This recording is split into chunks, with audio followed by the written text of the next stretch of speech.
Next, Junichiro Koizumi, the Japanese Prime Minister, addresses his country's legislative body, the Diet.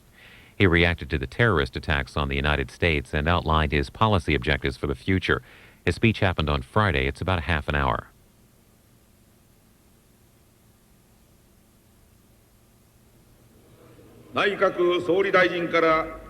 There has been a request to make a policy speech by Prime Minister. I give the approval. Prime Minister Junichiro Koizumi.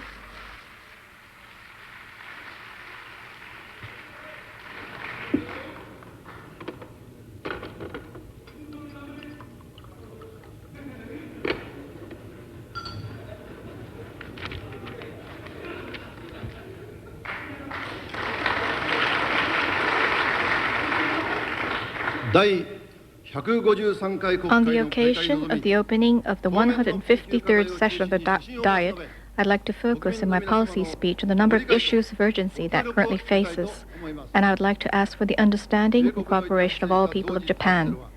The series of terrorist attacks in the United States are not only an attack on the United States, they represent a despicable attack on all of humankind. On my recent visit to the United States, I saw with my own eyes the devastating scars of those acts of terrorism, and I was filled once again with overwhelming indignation at these appalling, inhumane acts of violence.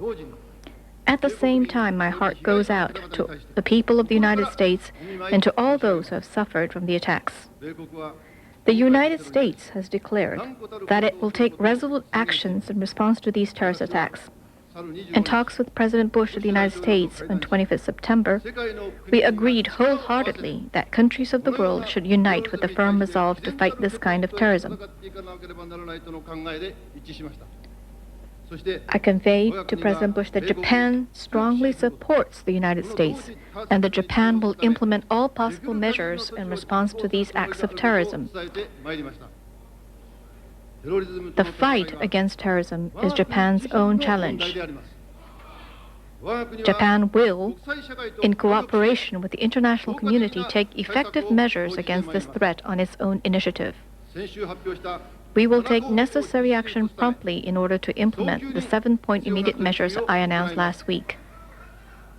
It is feared that the acts of terrorism perpetrated in the United States will have an adverse effect on the global economy.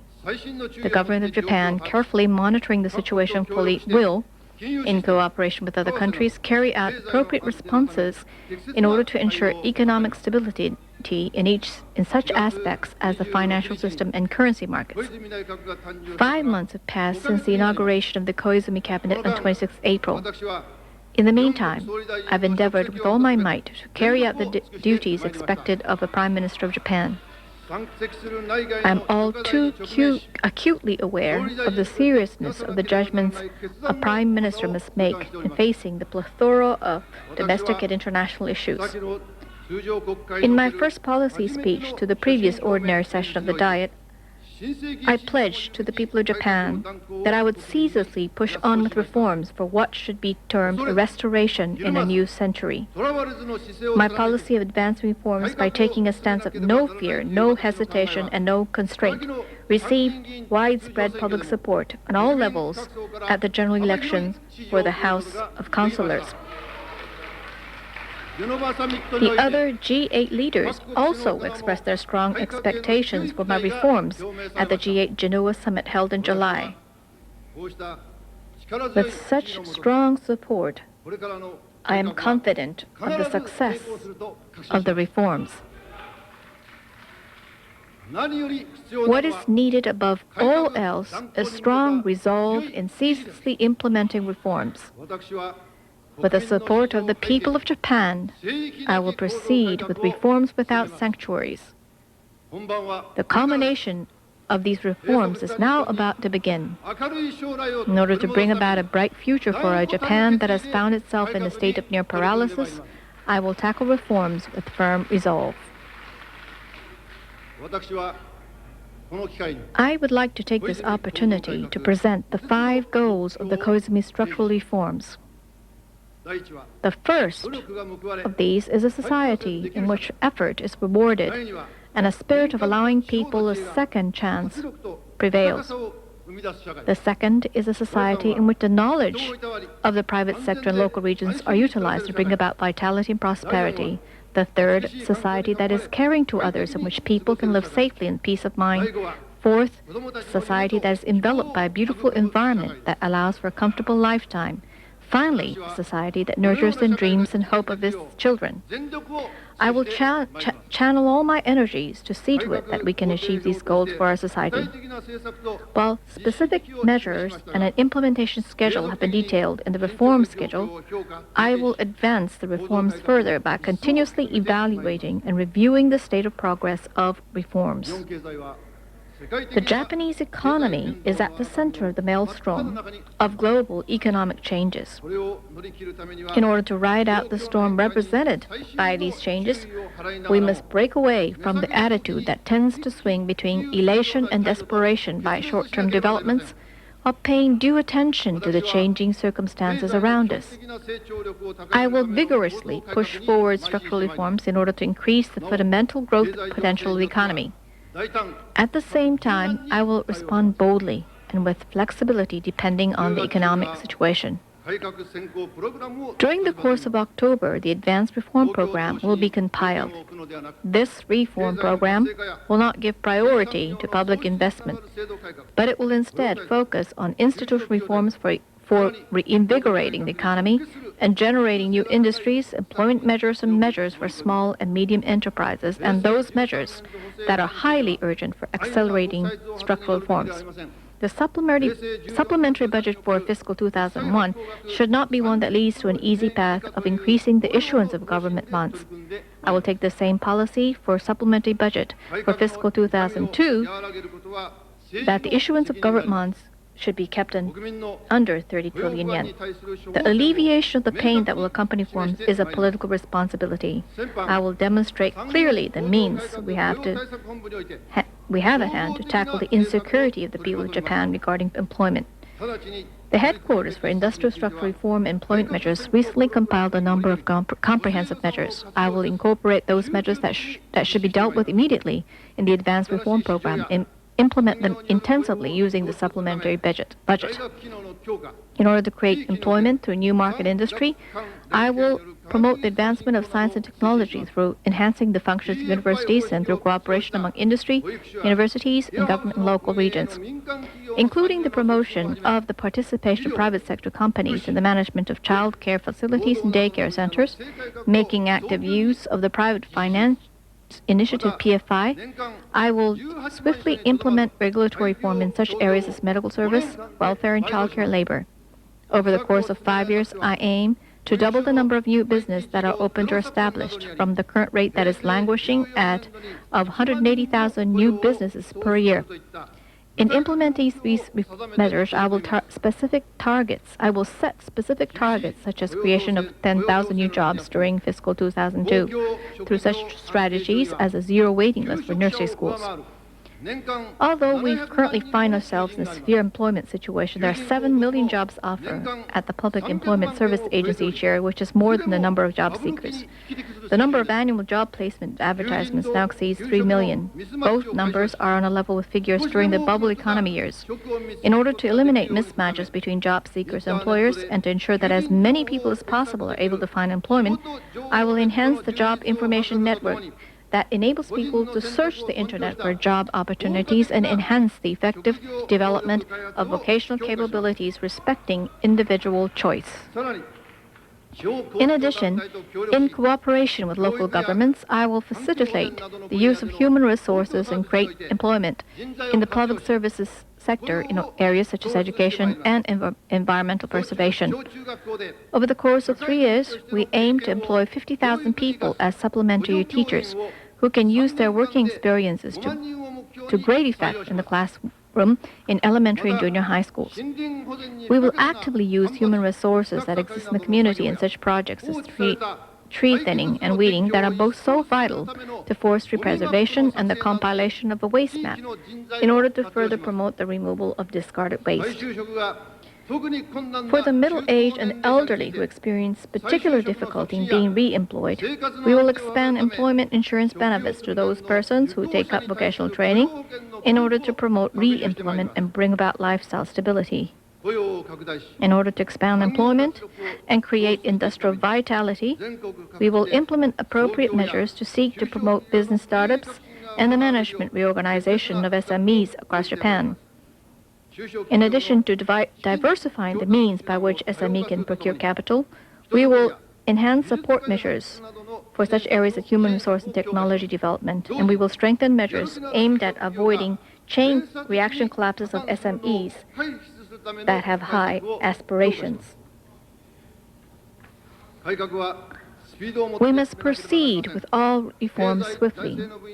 Concerning the first challenge in the economic and financial sector, namely the final disposal of non-performing loans, firstly, by drastically strengthening the inspections of the major banks, in addition moving to introduce inspections that focus on debtors, which, according to market evaluations, are undergoing conspicuous changes, we will ensure that reserves exist to promptly respond to market evaluations.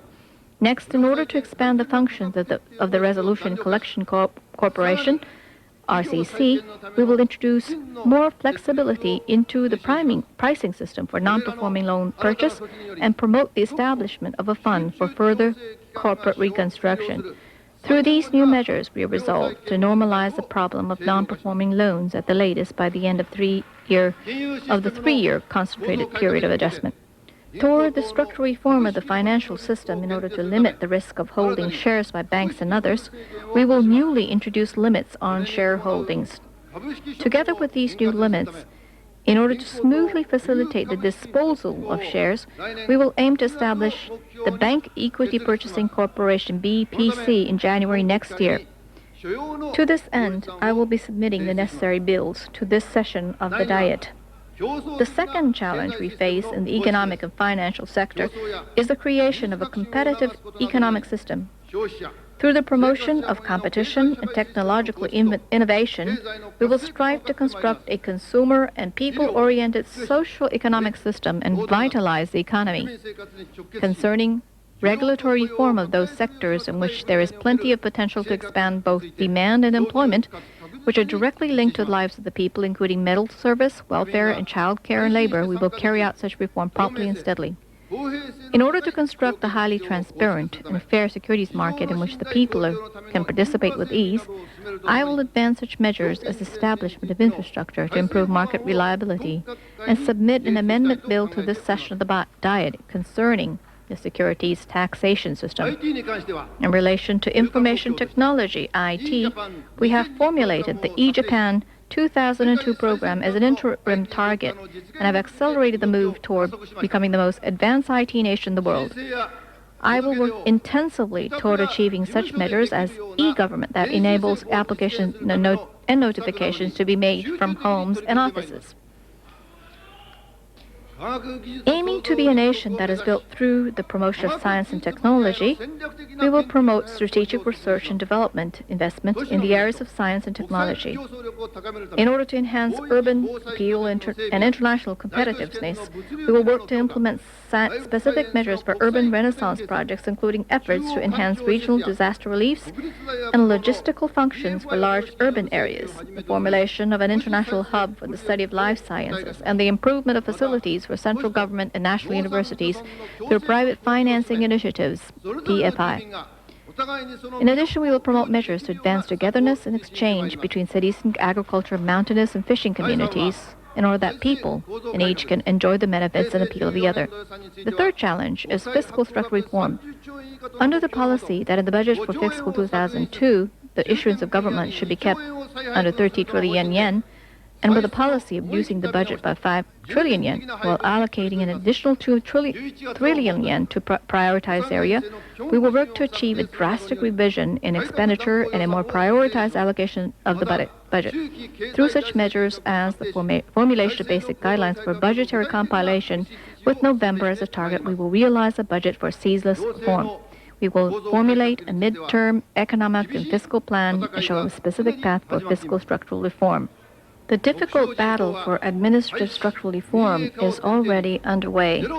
A thorough, zero-based review of all special public institutions is being made upon the premise of either abolishing or privatizing such organizations, and reorganizations and rationalization plans will be drafted for them by the end of the year. Decisions will be forthcoming regarding the abolition, breakup, or privatization of the 4 highway-related corporations: the Urban Development Corporation, Public Housing Corporation, the Japan National Oil Corporation, ahead of decisions on the others. The results of these reviews will be reflected in the budget for fiscal 2002, with a view to make a bold reduction in the outlays provided special public institutions from both the general account and special accounts.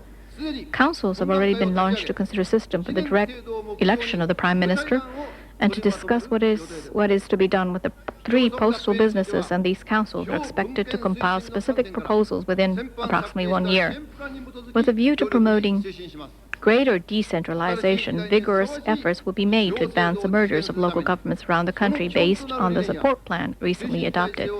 Legislation will be submitted to the session of the Diet in order to establish the principles and system of advancing a judicial system that is appropriate to the needs of the new age. It is extremely regrettable that the credibility of the Ministry of Foreign Affairs have been greatly damaged as a result of the series of scandals. In order to regain the trust of the people as quickly as possible, the necessary reform will be firmly implemented so that we can establish a system without which all effort can be focused on tackling the important diplomatic issues at hand.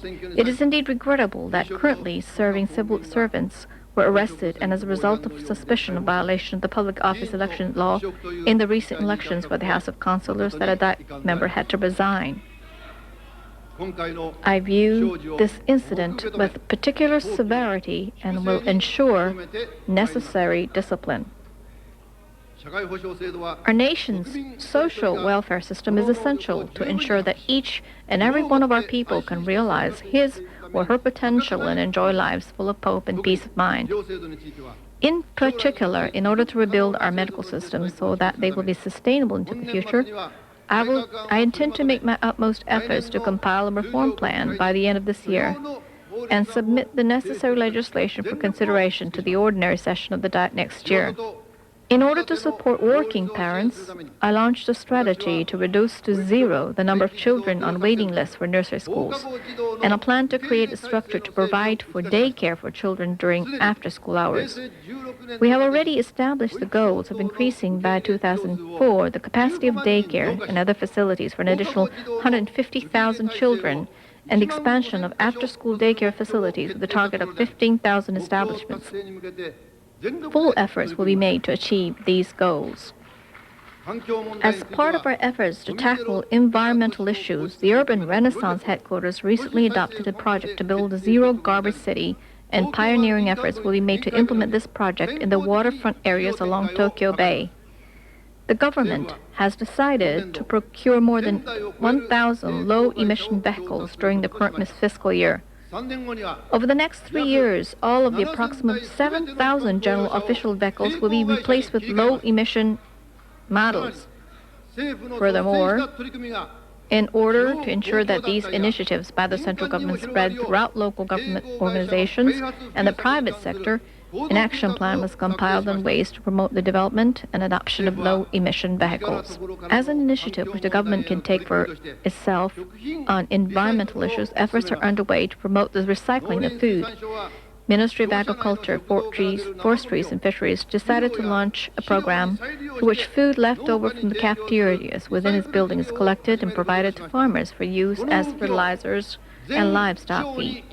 Government is now urging these concerned parties to expand this program throughout all of the central ministries and agencies, and is encouraging local governments and the private sector to initiate similar programs.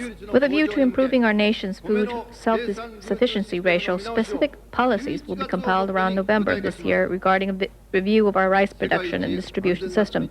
Even in Japan, which has been called the safest nation in the world, recently have been plagued by tragedies such as the incident at Ikeda Elementary School, fire that erupted in a building in Shinjuku. Many precious lives were lost, and the myth of our nation's safety systems seems to be disappearing before our eyes. We must re-establish our nation as the safest country in the world and the government will take measures to strengthen measures to combat vicious crimes and to prevent and respond to fires and other disasters. I will make the utmost efforts to ensure this, including support and assistance to the victims of disasters, and the rebuilding and reconstruction are fully implemented. Furthermore, through increasing the number of personnel and by enhancing investigation equipment, we will make efforts to further strengthen our immigration control structure.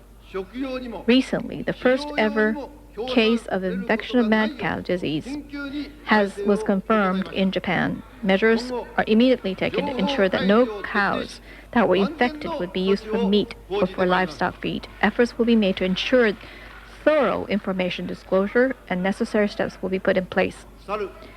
On September 8th, we commemorated the 50th anniversary of the signing of San Francisco Peace Treaty and the Security Treaty between Japan and the United States of America. The signing of these treaties marked the first step for Japan to rejoin the international community of the post-Second World War, and was indeed the starting point for the peace and prosperity of Japan today. In order for us to ensure that the peace and prosperity of Japan will continue throughout the 21st century, it is essential that Japan plays a leading role in furthering the development of an international order premised on respect for basic human rights and democracy, market economy, and free trade. I intend for Japan to take the initiative in addressing the range of major issues, including that of the WTO, ensuring entry into the force of the Kyoto Protocol next year, and the early achievement of the UN Security Council reform. Relations with the United States, our ally, are the cornerstone of Japan's foreign policy. I will work to ensure that the Japan-U.S. security arrangements function even more effectively, and to engage in constructive dialogue with the United States in a spirit of cooperation and solidarity. Moreover, while earnestly striving to promote growth and development of Okinawa, I intend to concentrate my fullest efforts on the steady implementation of the final report of the Special Action Committee on Okinawa, including the relocation and the return of Futema Air Station, and to make efforts to alleviate the burden borne by the people of Okinawa Prefecture. I will do all that I can in order to consolidate relations of friendship and trust with our neighboring nations in Asia. As for relations with the Republic of Korea and People's Republic of China, we must forge future-oriented cooperative relations while clearly showing Japan's fundamental policy of squarely facing our past history and renouncing war and respecting peace. I wish to meet directly with the leaders of both countries and hold earnest talks with them at the earliest possible opportunity. Although I recently had to postpone my scheduled visits to several nations in Southeast Asia in order to respond to the situations following the tragic terrorist attacks in the United States, I do intend to realize these visits as soon as possible. Japan will move forward hand in hand with the nations of East Asia in order to ensure that this region develops as a free, stable, and dynamic region in the 21st century. In our relations with the Russian Federation, I intend to do my utmost to resolve the issues of the attribution of the North Territories, and then conclude a peace treaty, while at the same time working to promote cooperation in economic fields and the international community. I intend to seek a prompt conclusion of the issues of third country fishing in the waters around the four northern islands through consultations with the government of the Russian Federation. With regard to our relations with North Korea, we will strive determinedly to achieve progress in the normalization talks with North Korea in close cooperation with Republic of Korea and the United States, and through such dialogues, we will continue to make efforts toward the solution to the humanitarian issues and security issues with North Korea. Even in times of peace, it is the responsibility of government to ensure a structure that will enable us to take the appropriate response in the event that our nation and our people are threatened by a crisis. Bearing in mind the adage, to be prepared and have no regrets, I intend to advance considerations on national emergency legislation. In pursuing reform, I have attached importance on making sure that I maintain close dialogue with the people of our nation. Town meetings that were initiated in June of this year have created many opportunities for dynamic dialogue with people around the nation. By November, we will have held one in each of the prefectures of the nation, and opportunities for continuing dialogue will be prepared after that. Approximately 2.3 million people are now reading the Koizumi Cabinet email magazine, and I intend to make even greater use of it as a forum for interactive dialogue. The culmination of the reforms is imminent.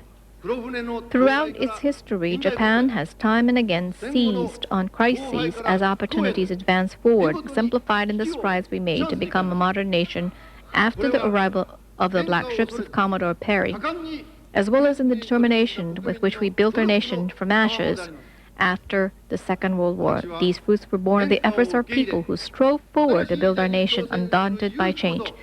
I firmly believe that the engine that will propel our nation forward is none other than our ability to accept change and rise with courage to meet the challenges of a new age. Indeed, in espousing his theory of evolution, Charles Darwin stated, "Those that survive are not the strongest nor the most intelligent, but the ones most responsive to change."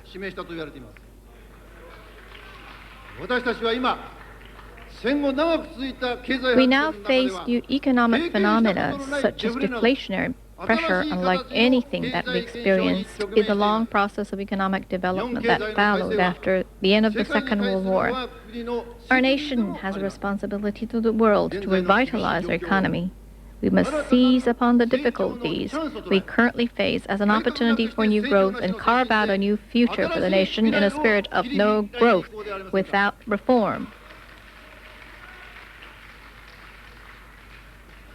The entire global community stands undaunted and ready to fight resolutely the unprecedented cowardly acts of terrorism. In the preamble of the Constitution of Japan, we have declared to the world our firm resolve.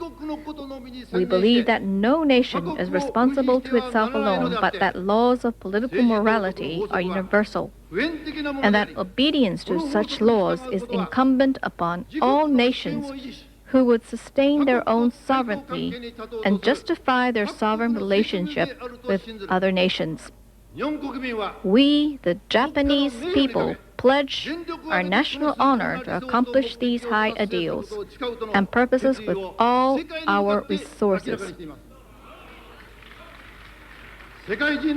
Now is the time for our nation to confront the present difficulties with its full power in a spirit of international cooperation in order to defend peace and freedom for all humankind.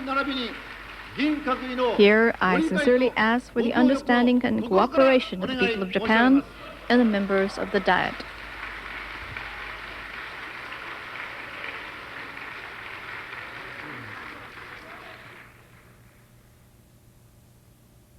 Now, this session of the Diet is adjourned.